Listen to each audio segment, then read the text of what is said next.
Assalamualaikum warahmatullahi wabarakatuh. Yang terhormat Ibu Niken Kusumawardani, MSc AKCA, selaku dosen pengampu mata kuliah Akuntansi Keuangan Lanjutan, izin memperkenalkan diri, nama saya Amanda Afifa dengan NPM 2311031009. Di sini saya akan memaparkan materi mengenai akuisisi antar perusahaan dan investasi pada entitas lain. Perkembangan struktur usaha kompleks. Di sini ada perluasan usaha. Melalui perluasan usaha untuk perluasan sebagai cara untuk bertahan dan mendapatkan keuntungan. Lalu ada struktur organisasi dan tujuan usaha, di mana ini membantu pencapaian tujuan perusahaan seperti meningkatkan profitabilitas dan mengurangi resiko. Lalu ada struktur organisasi, akuisisi, pertimbangan etika, di mana salah satu topik utama bab ini adalah perlakuan akuntansi atas merger dan akuisisi suatu area. Perluasan usaha dan bentuk struktur organisasi. Yang pertama ada perluasan dari dalam, dan yang kedua ada perluasan melalui kombinasi bisnis, di mana jenis kombinasi ditemui dalam lingkungan usaha saat ini dan perjanjian kombinasi semakin beragam seiring dengan semakin banyaknya perusahaan yang terlibat dengan perjanjian formal dan perjanjian informal. Lalu ada frekuensi kombinasi bisnis dan entitas yang kompleks, dan struktur organisasi yang kompleks. Lalu yang terakhir ada struktur organisasi dan pelaporan keuangan.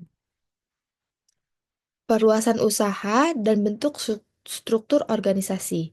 Jika perusahaan mengembangkan struktur organisasinya melalui pengambilan perusahaan lain atau melalui divisi internal, struktur baru tersebut harus dievaluasi untuk menentukan prosedur pelaporan keuangan melalui beberapa pendekatan, seperti merger, lalu kepemilikan kendali, kepemilikan non-kendali, kepentingan menguntungkan.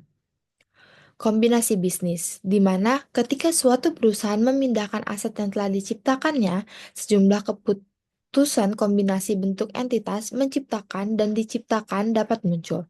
Akibatnya, tidak mungkin membuat seperangkat peraturan. Jenis-jenis kombinasi bisnis yang pertama ada legal merger atau kombinasi bisnis hanya ada satu perusahaan yang bertahan dari berbagai perusahaan yang ada. Lalu yang kedua ada legal konsolidasi di mana kombinasi kedua perusahaan yang melakukan kombinasi bisnis langsung dibubarkan dan aset liabilitas dari kedua perusahaan. Lalu yang ketiga ada akuisisi saham, di mana terjadi jika sebuah perusahaan mengakuisisi saham berhak suara perusahaan lain dan perusahaan yang terlibat. Di sini ada metode melakukan kombinasi bisnis. Yang pertama ada akuisisi aset.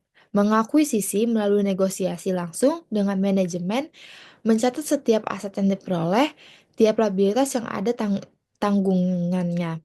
Lalu ada akuisisi saham, di mana tidak harus mengakuisisi semua saham berhak suara yang beredar. Penilaian entitas usaha.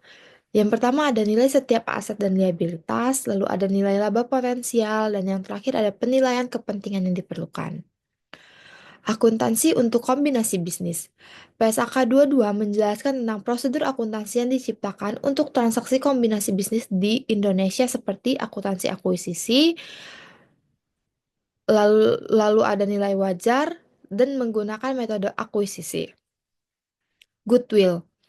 Goodwill menurut PSAK 19 adalah aset tak berwujud, menyatakan bahwa goodwill merupakan aset yang menunjukkan manfaat ekonomi di masa depan yang berasal dari aset-aset lain yang diperoleh dalam kombinasi bisnis yang teridentifikasi secara individu. Akuntansi untuk goodwill. Jumlah penurunan untuk goodwill dari unit pelaporan diukur sebagai selisih nilai tercatat dengan goodwill dengan nilai implisit dari goodwill. Kombinasi bisnis melalui pembelian saham yaitu adalah perusahaan yang diakuisisi dapat terus beroperasi sebagai perusahaan yang terpisah atau perusahaan yang diakuisisi dapat merger dengan perusahaan yang mengakuisisinya. Pertimbangan tambahan dalam akuntansi kombinasi. Yang pertama ada ketidakpuasan dalam kombinasi bisnis. Periode pengukuran berakhir setelah akuisisi memperoleh informasi yang diperlukan mengenai fakta-fakta pada tanggal akuisisi, tetapi tidak lebih dari setahun. Lalu ada pengecualian untuk prinsip pengakuan. Liabilitas kontingensi diambil dari kombinasi bisnis pada tanggal akuisisi. Bahkan tidak ada aliran sumber potensial untuk mempertahankan liabilitas.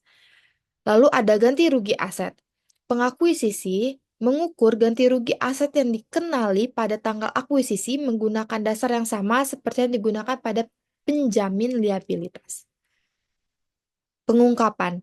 Yang pertama ada nilai wajar investasi pada asosiasi yang tersedia potensial harga publikasi.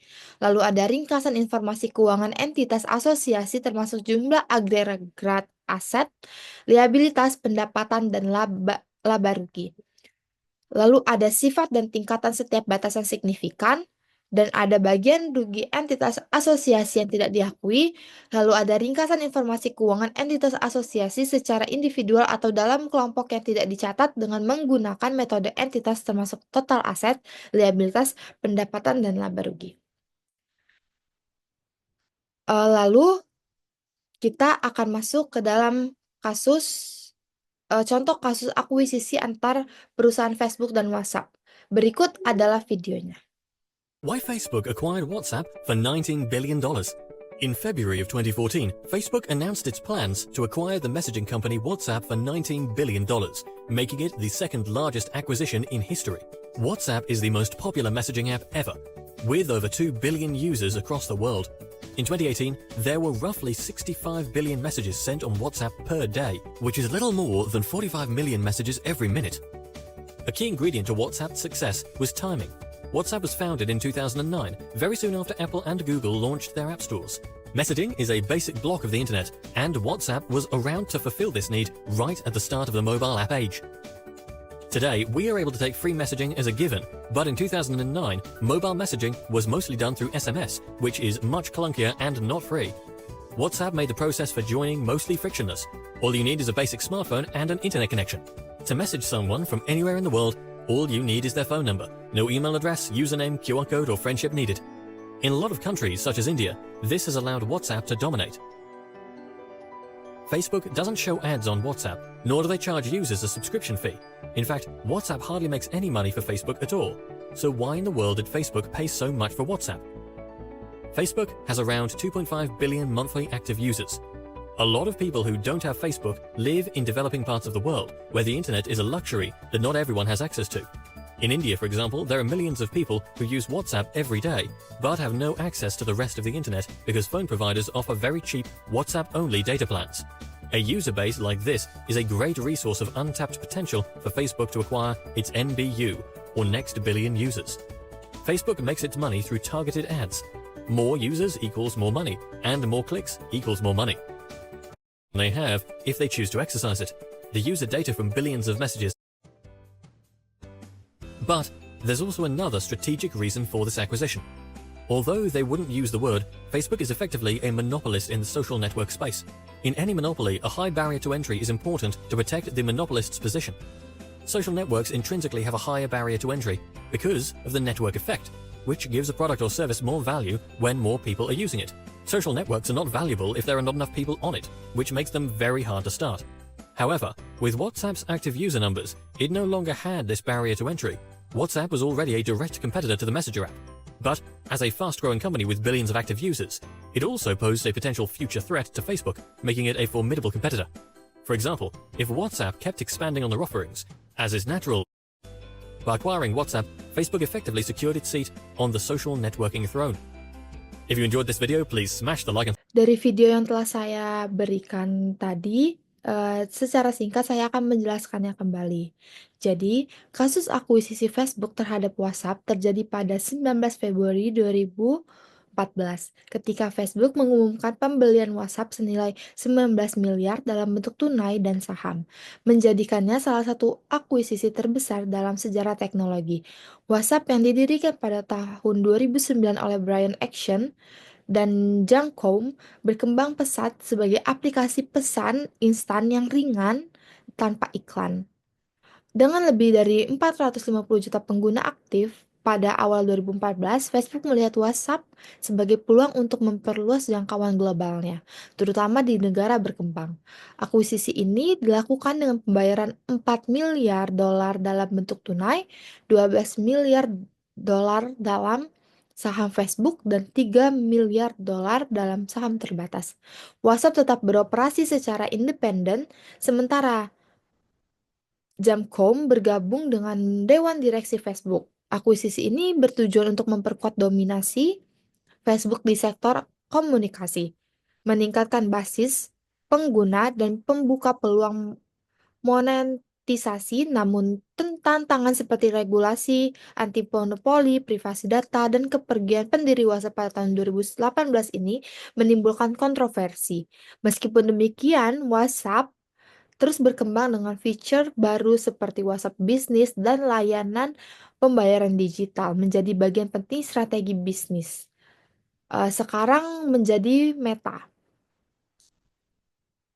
Kesimpulan mengenai akuisisi perusahaan Facebook dan WhatsApp ini adalah yang pertama ada strategi akuisisi untuk ekspansi pasar.